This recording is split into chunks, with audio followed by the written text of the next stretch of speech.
So in today's video, we are diving into an essential topic for every Laravel developer. Whether you're building a small app or large enterprise application, testing your code is crucial to ensure reliability and maintainability. So, what is testing?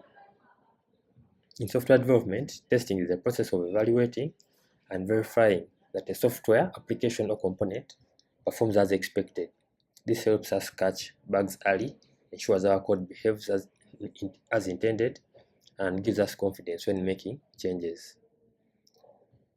So there are various types of tests in Laravel, and Laravel provides a robust testing suite out of the box. There are three main types of tests that you should know about. So one, are the unit tests. These focus on individual units of code like functions, methods, ensuring that they work well in isolation. Then we have feature tests. These tests focus on larger parts of the application like routes or controllers and test multiple components all together. For example, you may be testing how to save data in the database, how to make a network request to one of your routes and see if all is well. So in this video, we are going to run testing using PestPHP specifically. So first, I am going to create a brand new Laravel application.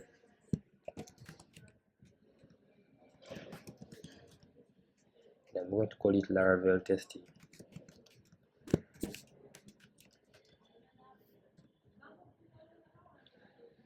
So when that is done, we are going to open up our project in Visual Studio Code.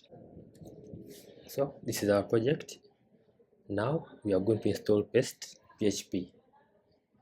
So I'm on the PestPHP.com website, and it's saying the elegant PHP testing framework. It was developed and maintained by Nuno Maduro, a core Laravel team member.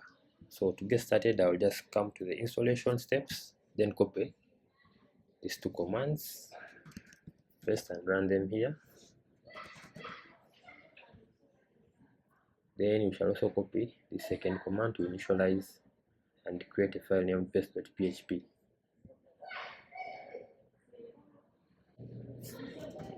So that is done. Let me paste this to initialize. So for now, so in our project structure, I'll come to the test folder, and you can see we have two folders. We have the feature, then unit, test.php file, and test case. So like I explained earlier, a feature covers more use cases, whereas unit it holds files, unit tests that cover a specific function or use case. Feature is more integrated. It can cover a lot of things: network requests, database queries and inserts, and all that stuff. So now that we have test installed, next we shall create we shall learn how to create a test. So to create a test, you can say PHP artisan make test. Let us call this user test. So it has created a new file in the feature folder, and this is user test. However, if you wanted to create a test in the unit folder, which basically tests a single use case, for example, a method, we just add a flag. You can call this -- unit, and it will be created in this unit folder. And here it is. So let me just delete this to avoid any confusion since they have the same name. Now, how do we run tests? It is very simple. You can use an artisan command, PHP artisan test. And as you can see, our tests are successful. They are all running. So by default, in the feature folder, we have an example test, and the same is true in the unit folder. So since these are not our own, let us remove them and just remain with what we create.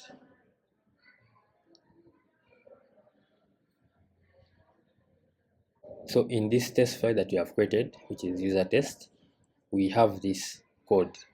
It is a very simple code. It is a PHP file, so we will have that obviously. And then this is a function that takes two arguments. First it's the string, which is the description, and then we have the closure that will be called and run the code that's inside. So we can create our own. We can say test. We can name it 2 is equal to 2. That's our closure.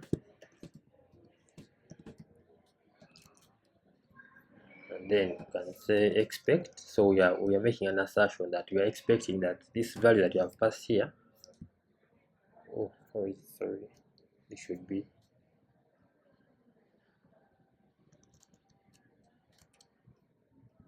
here.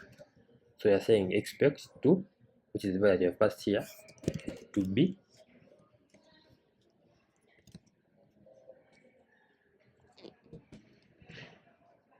two. In other words, if 2 is equal to 2, it is going to pass. But if it's not, if this 2 is not equal to this 2, it's going to fail. So that is a very simple test that we are creating. So let me come here and I say PHP artisan test. So this should run successfully. You can see it has passed. However, if I make this 20 and I'm saying expect 20 to be 2, it is going to fail. As you can see, failed asserting that 20 is identical to 2.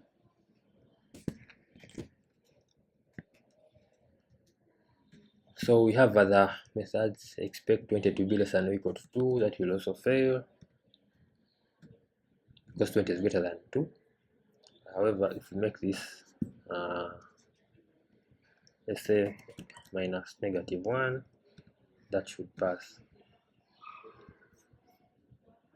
So that is how we create tests and run them in Laravel PHP. We also have profiling. So what profiling does, it goes through all your code base and tests and compares whether the tests cover all the code base that you have. So if they don't, it will give you a result based on the percentage. So in case you don't have any tests, it will be 0, but as you add more tests, it will increase till if you cover everything, it will be 100. So how do you use that profiling? You just come and say -- coverage.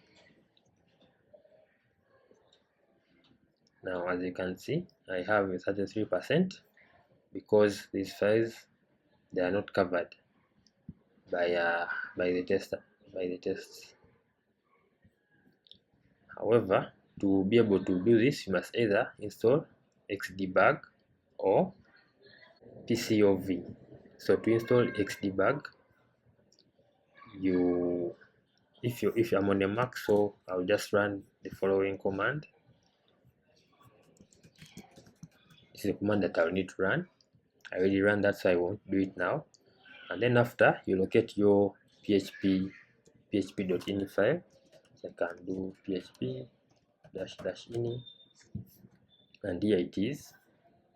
After, I will open that file to edit it. I will use nano in my case.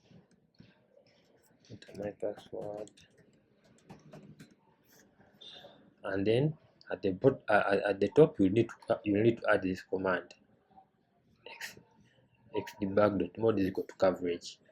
After that, you restart your Apache or however you're running your application, and you'll be able to easily run tests with coverage.